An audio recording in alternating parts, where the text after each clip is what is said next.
a quick crime roundup for you today. We will start with the Resemblance by Lauren Nossett. This comes to us from Macmillan, and Laura read us this one. So I will just tell you what she said, and then we'll have a look at what it's about. So she says, "This is not what I was expecting. It started with a unique concept and continued twisting and turning in ways that I never imagined. Nossett explores the future of fraternities and how they breed a toxic culture of complicity and entitlement." Absolutely fascinating. Now, this is a US debut. It's set in the University of Georgia, and we are in kind of the universe of fraternities and sororities. We have a hit-and-run accident where witnesses to the accident, a young man gets off a bus, and he's a member of one of these frats, and witnesses to the accident say that the person who was driving the car looked exactly like him and was kind of pleased with himself with what had happened. The detective who's in charge, or happens to be on site, is the daughter of a University of Georgia professor. And, she's kind of, by chance, happens to be there when the crime is committed. And she is it's important, she's of Greek origin. She was actually born in Athens. And this novel sort of revolves around not just the world of this toxicity or sort of behaviour, kind of corrupt in-house behaviour, but also how the Greek community is involved in that, and also harks back to her own experiences of sorority crime and corruption. It is definitely, I think one of those, there aren't that many campus novels for that that are in this age range that are out there, and I think it's one of the ones where we're dealing with something a little bit different, very twisty and very compelling. That might be one of the less obvious ones if you're looking for something a bit different. Next up, I have a little trio, because David read all of these and I did not, which is fair enough. We have Michael Connelly, we have Ian Rankin, and we have Richard Osman. Now, you look at all of those and go, well, we all know what we're going to get, and David agrees. You all know exactly what you're going to get with these. But that said, there's no complacency at play in any of these. The Michael Connelly Desert Star, which comes to us from Alan and Unwin, is Ballard and Bosch number 5. And it's one of these open, unsolved cases where we are looking for a psychopath who's wiped out a whole family. At the top of his game, highly suspenseful. Ian Rankin, his one, The Heart Full of Headstones, comes to us from Orion. This is Rebus, and it's Rebus 24.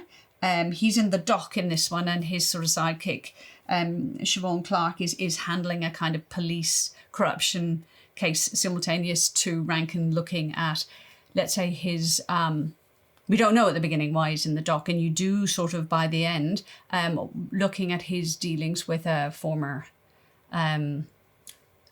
crime boss, Cafferty, and we'll see where that goes to. This will, as David says, probably lead straight into 25, top of his game.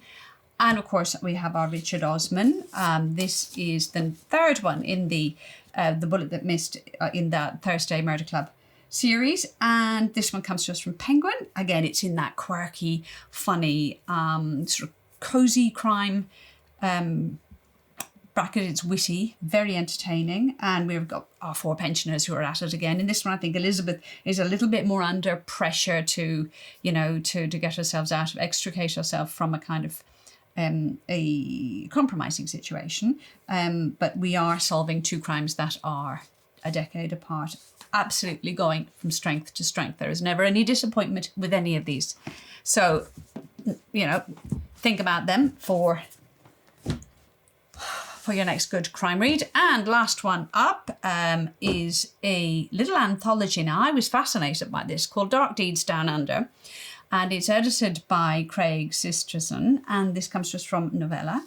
And this one I felt like, wow, that's a really interesting idea for someone, particularly if you're not feeling like you want to manage a whole novel, beautiful novel, but you want to do maybe something that's more bite-sized, because we have a very large array of different types of crime writing to choose from.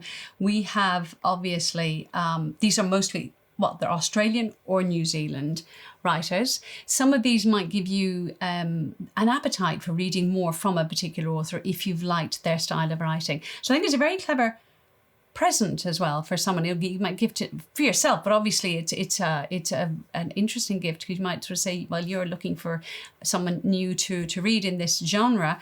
Lots of very, very varied types of writing. So we've got sort of, we've got our favourite local Kath Kovacic, who has, again, Out on the Trail with Hogarth, and she's got a historical drowning of a ship with artworks on it, and then there's a murder, and then it's how they solve that. We go from that to sort of the cosy.